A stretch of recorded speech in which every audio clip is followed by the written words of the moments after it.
I was president of the International Equestrian Federation, a governing body, and we had a Polish delegate was a member of the executive committee, and he said, we ought to have international rules for carriage driving. I said, carriage driving? What are you talking about? And, oh yes, he said, it's very popular.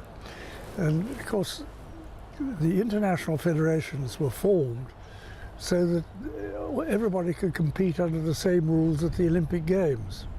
Because before that, every country had its own rules. If you came here show jumping, you jumped under British rules. If you went to France, you went under French rules and Germany. So when they introduced the Olympic Games, they said, well, we've got to have the same rules for everybody. But carriage driving didn't exist then, so there were no international rules. And it turned out that there were carriage driving competitions in Hamburg and in Aachen and various places, but all under their own rules. And so I didn't know anything about this. I went to Aachen to see what was going on, and I was absolutely staggered. They had something like 24 four-in hands going around the ring. So I thought, well, something must be going on. And I got a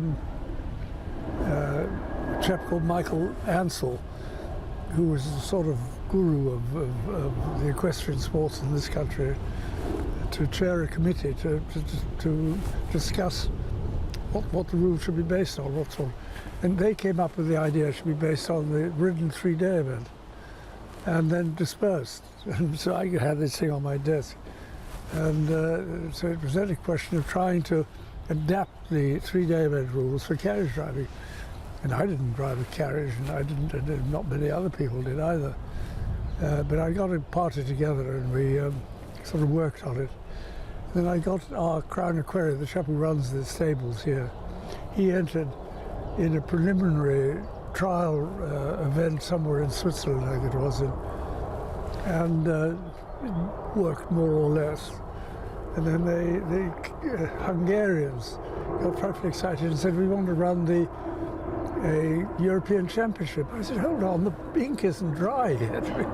We don't even know what, Anyway, we decided to let them go, and I went out to have a look at it.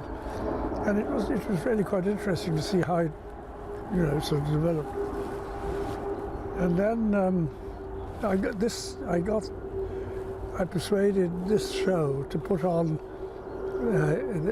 the first sort of international here at Windsor. This has been going on ever since.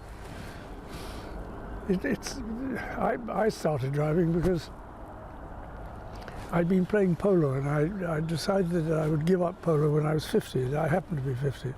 And I was looking around to see what next, I don't know what there was available. And I suddenly thought, well, we've got horses and carriages and grooms. I said, well, why don't I have a go? So I borrowed 4 horses from the stables in London, took them to Norfolk and practiced, and thought, well, why not?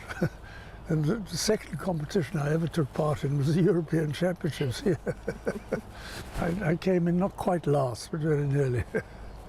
But everything, we hadn't, all the carriages were antiques, and we had a thing called the Balmoral dog cart. It's still in the, it had to be rebuilt every year because it got smashed up regularly. I drove it in Poland, I think, in an international. I didn't smash it up that time, but it usually got smashed.